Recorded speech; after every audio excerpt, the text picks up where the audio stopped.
السلام علیکم، میں ہوں قمر الیاس اور آپ دیکھ رہے ہیں میرا یوٹیوب چینل کار آٹو مکینکس۔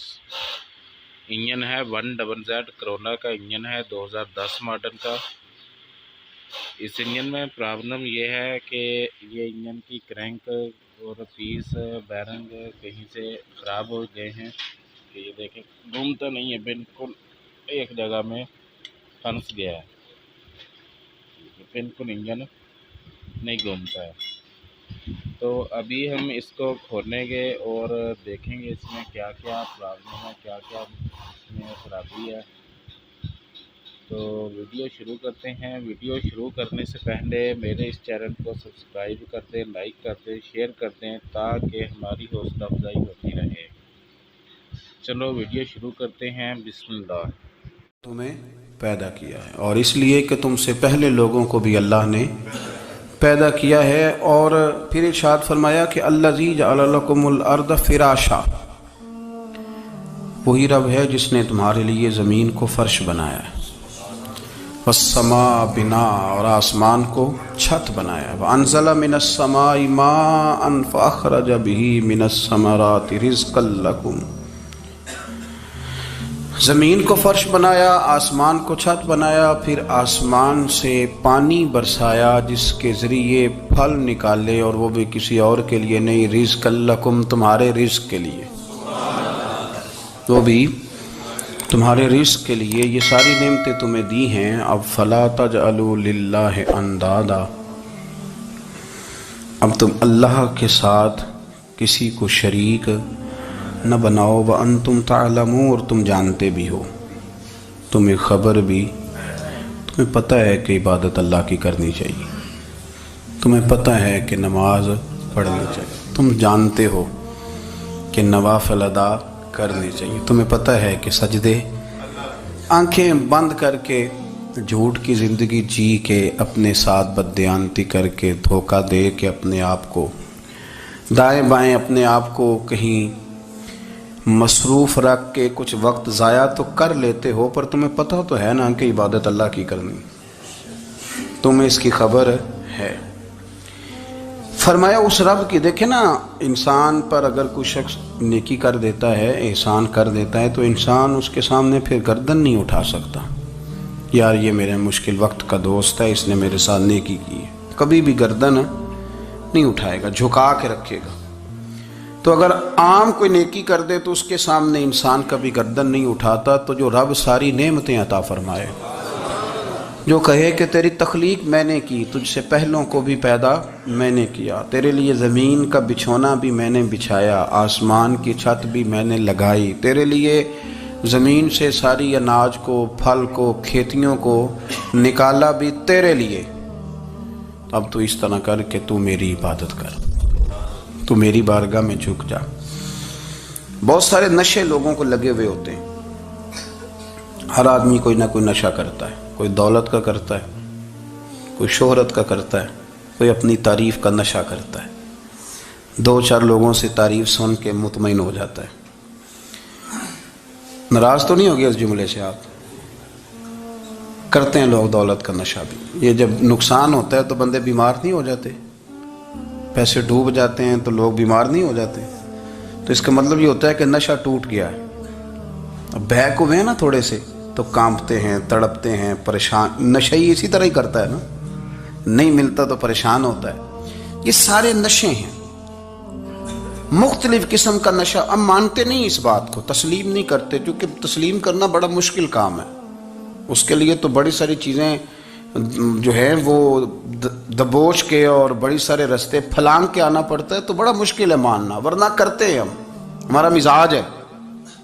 یہ گھومنے پھرنے کا، دنیا دیکھنے کا بھی ایک نشہ ہے، یہ بہت ساری باتیں کرنے کا بھی ایک نشہ ہے،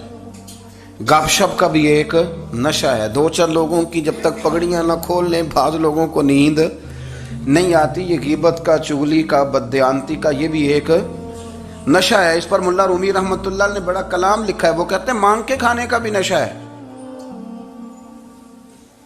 مانگ کے کھانے کا بھی نشہ ہے۔ وہ کہتے ہیں کہ ایک